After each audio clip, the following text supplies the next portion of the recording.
Namenye ko ngoswe n'igicu n'ingabo nyinshi zikomeye, ntabwo bamfite habe na gato, Yesu mbereye maso. The Zoom TV 24.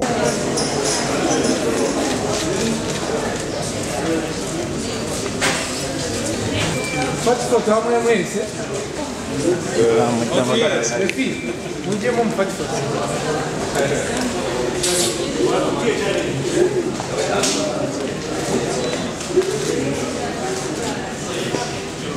Ok.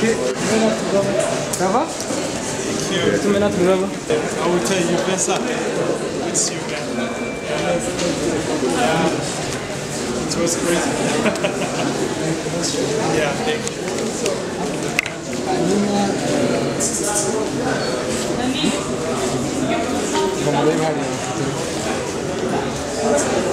Okay, can I have one?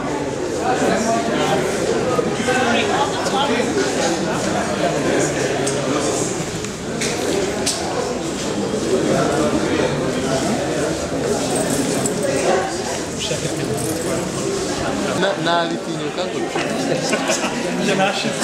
Joel. Muito bem, Raul.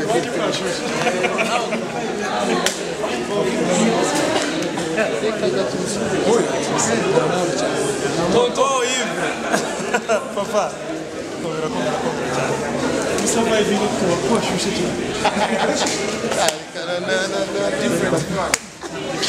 different. Janashi.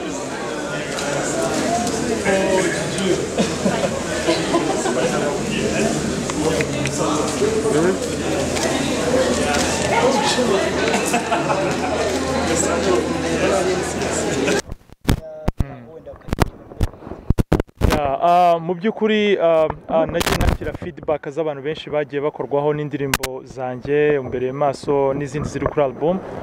Mu by'ukuri numvishije binshimishije cyane, ni muri urwo rwego rero nabashije gusengera iyi gahunda kugira ngo ze nishimane n'abakunzi n'abandi tutaziranye tubashe kumenyana. Akabazo ka nyuma wenda nasorezaho kandi kutubwiraho gatoya kuri Umbereye Maso ukagira n'ibindi bitumutanga ku badukurikira. Yes, for sure, nabikora.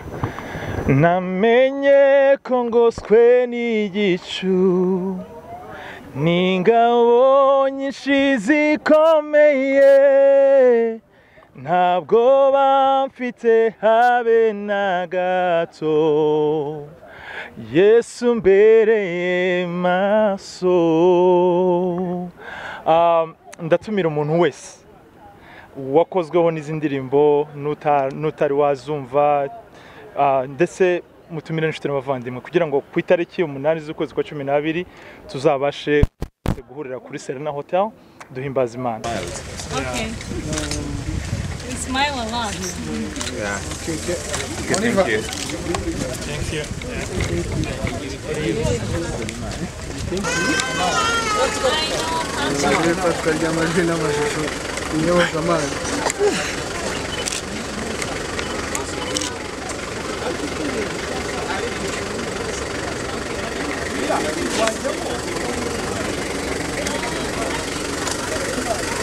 Niba hari cyo ugira cyamwunganira nawe aramwunganira, nyuma tumva Prosper Nkomezi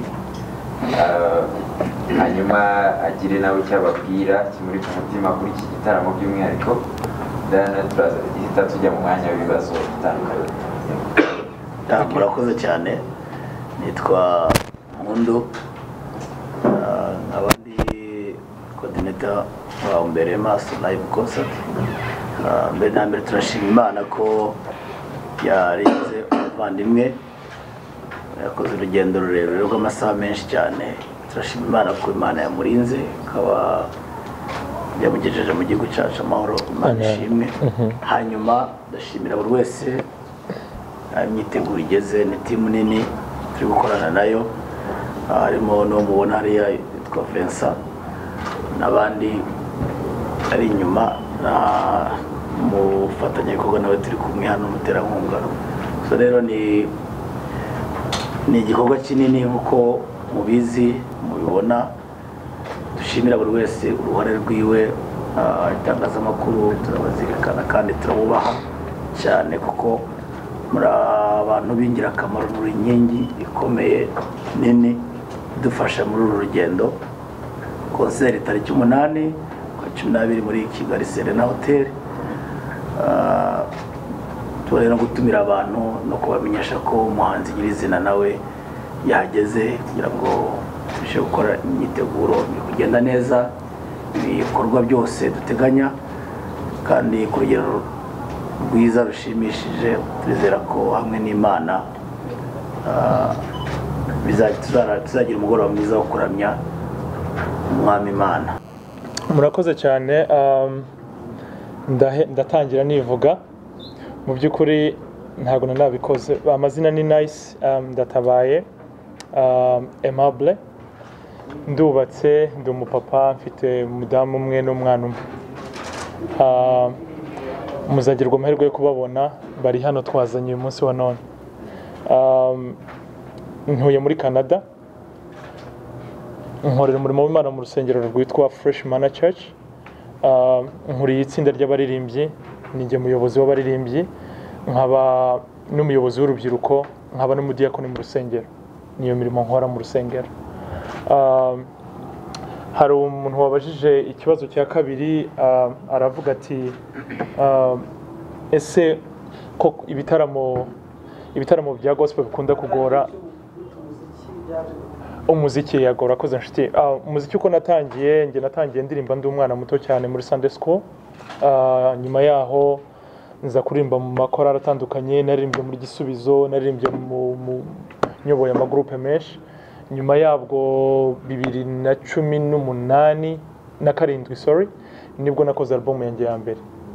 Ni nabwo natangiye career solo, ndirimba indirimbo ku giti cyanjye nk'umuhanzi. Igitaramo cya mbere nagikoreye muri Canada, nakiremo Israel Mbonyi, Gentil Misigaro. Nicyo namuritsemo album yanjye iriho indirimbo Umbereye Maso. Ndetse ni iyo album akaba ari Gentil wayikoze. Rero twaje gukorana indirimbo Umbereye Maso. Ndumva nuko natangiye kuririmba. Hanyuma warubajije ibijyanye n'ibiciro bya concert. Mu by'ukuri ni ugushigikira umurimo w'Imana nk'uko mwabivuze. Hano twashyizeho igiciro cyo gushigikira, hariho regular ni 5,000, hanyuma VIP ni 10,000, VVIP ni 15,000. Ariko mu by'ukuri icyo dushize imbere nk'uko mwabivuze ni ukugira ngo tuvuge ubutumwa, hagize n'utayabonye akegera abavandimwe turi gutegurana uwo dushatse gusabana nawo umurimo w'Imana, nta kibazo azaze dutaramana. Ikindi kintu navuga, hari umuvandimwe waruvuze ati niki nagendeyeho ntora abaririmbyi tuzaririmbana. Hari benshi nsanzwe nkurikirana indirimbo zabo, dusanzwe tuvugana, dusanzwe turi inshuti, indirimbo zabo ziranyubaka. So urumva rero na timu nabyo yabigizemo uruhare. Timu nayo yagizemo uruhare mu gutegura abantu tuzakorana muri iki gitaramo. Hari umuvandimwe wabajije ikibazo, aravuga ati kuki nahuje igitaramo cyo mu Rwanda n'icyo muri Kenya. Mu by'ukuri akenshi ntago biba byoroshye kugira ngo umuntu ibyo akora mu buzima busanzwe bindi abivange no kubona kuza muri Afurika inshuro nyinshi. So byose rero abantu muri Kenya bansaba ko nahakorera ibitaramo, abakunzi banjye mu Rwanda bansaba, rero numva ko icyo gihe cyose cyo kugira ngo tubikorere icyarimwe birangire. Rero ndumva rero byose twarabiteguye kandi bikagenda neza, imyitegurire kugenda neza, turabishimira Imana. Hari famiye rero uruhare ikora, famiye iranshigikira cyane, mboneraho no gushimira umufasha wanjye ndetse n'abavandimwe banjye tuvukana, umuryango wanjye mba hafi uranshigikira mu murimo w'Imana. Ndumva mu by'ukuri ari ikintu cyo gushimira Imana. Murakoze cyane. So niba hari abandi baba bafite ibibazo bitandukanye ushaka kubaza Gentil, uyu ni wo mwanya w'ibibazo bitandukanye. Nice ndatabaye. Okay, sorry. Isa yabajije ikibazo cyiza ati papa si iyi konseri ni iyihe. Mu by'ukuri nsubiye inyuma, hari abantu benshi bagiye bumva indirimbo zanjye zitandukanye, bakanyandikira bakambwira se turifuza gutaramana nawe, twazakubona ryari, nkumva igihe kitaragera. Ndababwira ati tuzabisengera, tunakomeze turebe mu minsi iri imbere ko byazakunda. ntekereza ko nafashe igihe cyo kubisengera pe kandi ndumva ikikora cyo gihe. So intego nyamukuru ni ukugira ngo nsabane n'abakunzi banjye, nsabane n'abanyarwanda. Ni inshuro yanjye ya mbere nza mu Rwanda. Ni ukuvuga ngo rero ni igihe cyo kugira ngo mbereke ibihangano n'impano Imana yashizemo kugira ngo duhimbaze Imana twese hamwe. Ndumva intego nyamukuru ni ugusabana, tukaramya Imana, tukagirana ibihe byiza. Mbahaye ubuhamyeho gatoya, hari nk'umuntu umwe wanyandikiye ambwira ko yari yafashe icyemezo cyo kuba yakwiyahura bitewe n'impamvu runaka, ariko yumva indirimbo umbereye maso abasha gufata icyemezo cyo kutiyahura. Urumva umuntu nk'uwo ni umuntu ushaka ko tuzabona live, nanjye nkumva biranshimishije. So intego no kugira ngo tubone n'abakunzi hanyuma duhimbaze Imana. Icya kabiri warumbaje ati Gentil yakoze uruhare rungana iki mu buzima bwanjye. Mu by'ukuri Gentil mufata nk'ikitegererezo, kandi Gentil ari mu bantu batumye umuziki wanjye uzamuka, ari mu bantu banyenkarajinze ampa like antera inkunga zo kugira ngo nkomeze mu gukora umuziki. Gentil indirimbo twakoranye ni indirimbo yabashije kuzamura izina ryanjye, iramenyekana kure cyane, uretse n'iryanjye gusa n'icyubahiro cy'Imana muri rusange. Rero nkaba mushimira mu by'ukuri kandi mubwira umutima wo gufasha abantu bakiri hasi akomereze. Hanyuma hari umwene datarumbaje sinama nagira abahanzi bandi basanzwe ba gospel nama nabagira ni uretse n'aba gospel bose muri rusange bahanzi nyarwanda inama nabagira ni ugushigikirana mu by'ukuri. Nta numwe wihagije, nkeneye imbaraga za mwene data, nkeneye imbaraga za mwene data, nkeneye imbaraga za Prosper, akeneye izanjye. So hari ukuntu dufashanya, kandi imbaraga iyo zihurije hamwe urumva n'umusaruro urushaho kuba mwinshi. Hari mwene data warubajije ati ni iki kidasanzwe kiri muri concert. Agashya kari muri concert mu by'ukuri ntawe ujya uvuga surprise ngira ngo niko bigenda ariko kimwe mu byo nababwira nuko njyewe hari ikintu Imana yashize ku mutima cyo kuzamura impano mbona z'abantu bakiri mu Rwanda bakiri bato bafite impano ariko batari bamenyekana.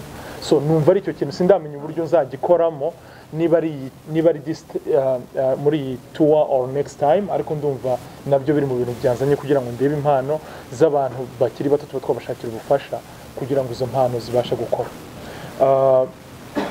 Ikindi kintu cya nyuma mwene data yabajije ati abantu bo mu ntara. Mu by'ukuri yabajije ikibazo cyiza cyane. Wenda ibyo nabyo ubutaha nibyo kuzarebwaho, noneho ubutaha tugategura igitaramo kitari cyo mu ntara, kitari cyo mu mujyi kikabera mu ntara. Iyi ni inshuro yanjye ya mbere, urumva wenda iyo ubutaha kizabera mu ntara sinabibizeza, ariko ubwo wenda tuzabitekereza. Mu rugo arandutaho, so yararwaye, then arangije kurwara arwara indwara, hari indwara zimwe abaganga badashobora kubona. So muri ako kanya barapimaga indwara ntibayibone, natwe ubwacu ntitumenye what's going on. Muri icyo gihe rero urumva ibibazo biba ari byinshi, mwese mumwibaza se ibi bintu bamwe bahita batangira gutekereza se byaba ari yandi by'imyuka mibi bavuga, yaba ari indwara y'abaganga kwitaboneka. So ni muri icyo gihe rero tukiri muri iyo confusion, hanjemo indirimbo ivuga ngo amagambo niyo banje kuza, aravuga ngo umwanzi wanjye ahora ntera byose cya gitero ko mubyumva, ntabwo bafite haba na gato Yesu imbere y'amaso. Numva muri icyo gihe ngeze mu rugo mbwira abavandimwe sister wundi ndamubwira nti komera Yesu atubereye maso. Ni ukuvuga ngo inspiration yavuye mu gihe nari ndwaje umuvandimwe. Nyuma yaho yaje gukira, nibwo buhamya bwiza mfite, yaje gukira n'indwara yaje kuboneka. So ndashaka rero kubabwira ko inspiration yavuye ku kibazo twari dufite mu rugo. Hanyuma umuvandimwe Gentil tuza guhura muri studio, arayikunda cyane. Mu ndirimbo niwe produces indirimbo yanjye, album yanjye iriho indirimbo zirenga 5. We ndamubaza twari dufite amasezerano y'uko turirimba indirimbo. So ndamubaza niyihe wahitamo muri izi wowe iyo wumva igushimishije, njyewe amoke widari. So aza gukunda mbere y'amaso. Nawe utarakanda subscribe, kanda ako kamenyetso k'umutuku kanditseho subscribe kugira ngo uzajye ubona n'izindi video zitandukanye utasanga ahandi. Turabakunda.